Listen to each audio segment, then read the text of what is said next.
Hey everyone! So today's video is going to be about why I chose to disrupt the normal healthcare training pathway. Now, many of you might have seen my LinkedIn and you can see that I do lots of other things. Recently it's been more in venture capital, but there's been reasons around that, and what I also want to do is just give you 5 tips when you're starting out on this disruptive healthcare journey. Things that you want to avoid, things that you want to keep doing. So it's been around 2 years since I did my last video on how to get into health tech, and it was specifically called Steps into Health Tech.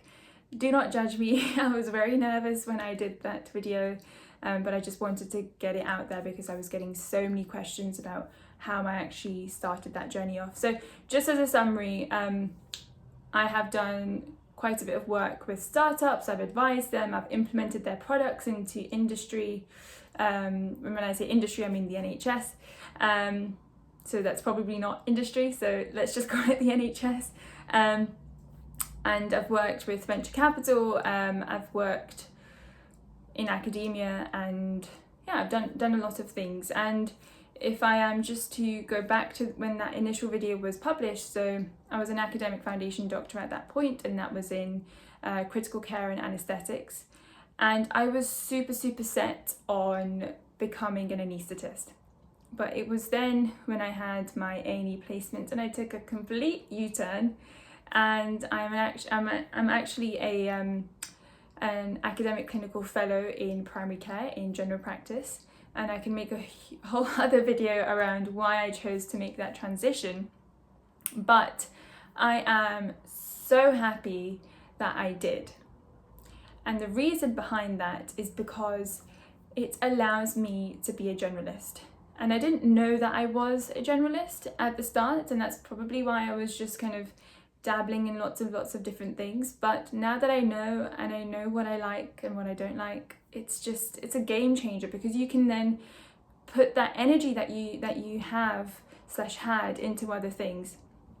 And so yeah, lots has happened, but I'm really happy and content with what I'm doing, and it also allows me to do the other things that I really enjoy, which is now creating content, doing other things where like one of the reasons why I really enjoyed anaesthetics was because of the dexterity and cannulating and CVC lines, etc.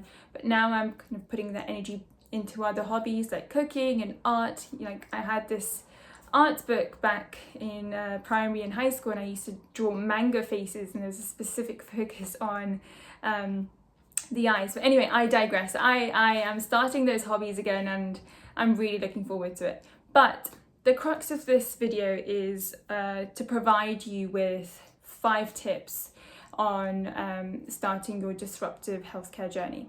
So tip number 1, you probably don't know how to get started, and there is a common mistake that lots of people do and make, and I was one of them. Badge collecting.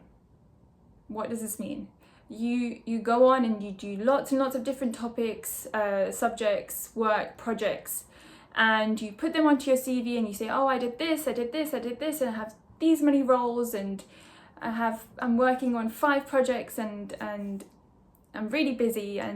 But then what ends up happening is you're not able to put your all or close to your all in all of those projects, and you leave feeling like you've not really learnt much.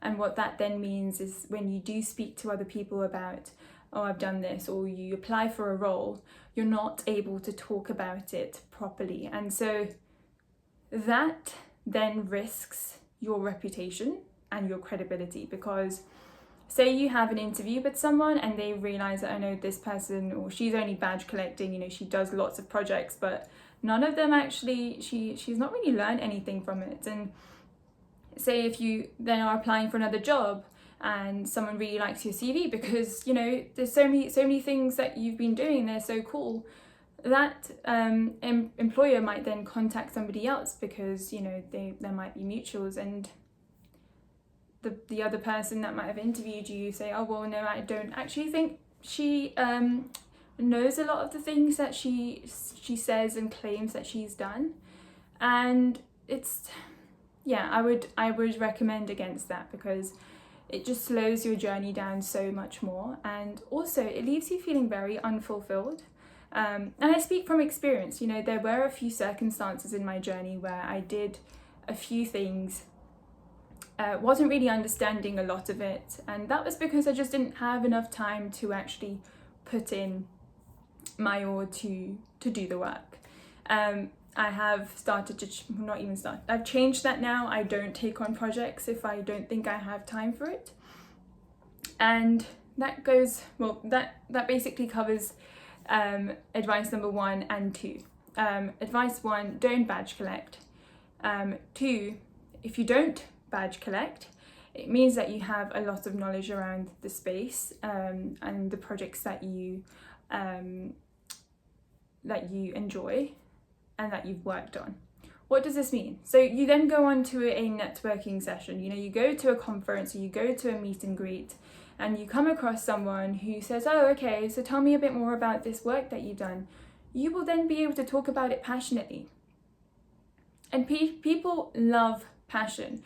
People love being around people that are able to show that joy, that, you know, oh, I have this desire for this one thing and I want to share it with you. People love that. And for me, at least, from my experience, the only way that's possible is if you have the knowledge around the space so that you can then talk about it. And then what will then happen, so that leads me to step 3. When you start cultivating that network, you will start getting lots of opportunities coming your way.